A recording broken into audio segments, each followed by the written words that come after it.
তো বন্ধুরা, আজকে আবার একটা নতুন ভিডিও নিয়ে চলে এসেছি, কারণ রামনবমী আর বেশি দিন নেই।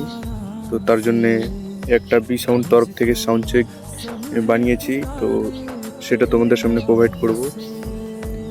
আশা করি ভাল লাগবে। আর কার কেমন লাগবে না লাগবে জানি না, আমি বলে দিলাম ভাল লাগবে। এখন অডিয়েন্স ভালো লাগলেই আমার ভালো। তো সবাই কমেন্ট করবে অবশ্যই সাউন্ড চেক গানটা কেমন হয়েছে না হয়েছে। তো চলো গানটা শুনে নেওয়া যাক।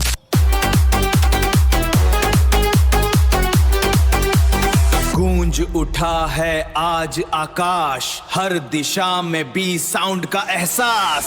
जय श्री राम।